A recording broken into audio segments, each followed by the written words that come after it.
Hello সবাইকে, good afternoon. 12টা বেজে গেছে, আমি এখন বেরিয়ে গেছি। ডায়মন্ডে যাব। আজকের পার্টি মেকআপ আছে, প্লাস ব্রাইডের ব্রাইড ডায়মন্ড ভিলেজে। তো আজকে আমি যাচ্ছি ডায়মন্ডে। চলো পুরো ব্লগটা দেখতে থাকো। লোকেশনে আমি পৌঁছে গেছি। এবার ব্রাইড রেডি হচ্ছে।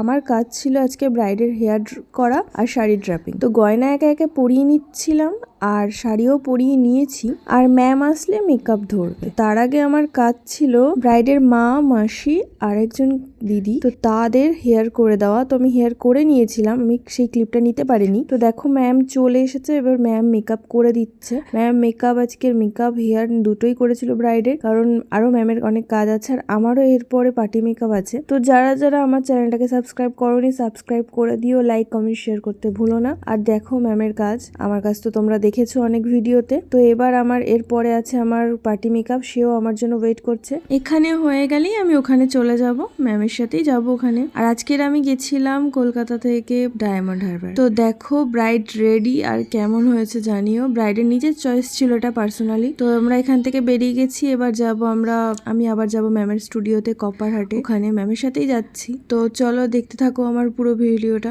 এবার শুরু করে দিয়েছি আমি আমার কাজ। তো দেখতেই পাচ্ছ ক্লায়েন্ট রেডি বসে পড়েছে, শাড়ি ড্রাপিং করে দিয়ে আমি মেকআপ করতে বসিয়ে দিয়েছিলাম। আজকে কাজটা খুব তাড়াতাড়ি করেছিলাম, কারণ আমার ট্রেন ধরতে হবে আর ওনার বাস, উনিও যাবে কলকাতায় আর আমিও যাব কলকাতায়। তো আমি ট্রেনে করে যাব, উনি বাসে করে। তো প্রচুর তাড়াতাড়ি কাজটা করেছিলাম আজকের। উনিও আমাকে একটু ডিস্টার্ব করেনি, একদম খুবই হেল্প করেছে আমাকে। আর আমার কাজটা করতে খুব ভালো হয়েছে, সুবিধা হয়েছে। আমি পুরো আধ ঘন্টার মধ্যে মেকআপ কমপ্লিট করেছি, ভাবা যায় আধ ঘন্টা। জাস্ট হেয়ারটা সিম্পল ছিল বলেই আমার সম্ভব হয়েছে, শুধু মেকআপের উপরে জোর দিয়েছি। তা একদম নিউড মেকআপ ছিল, নিউড মেকআপ করে নিয়েছিলাম, কারণ ক্লায়েন্টের নিউড মেকআপ পছন্দ।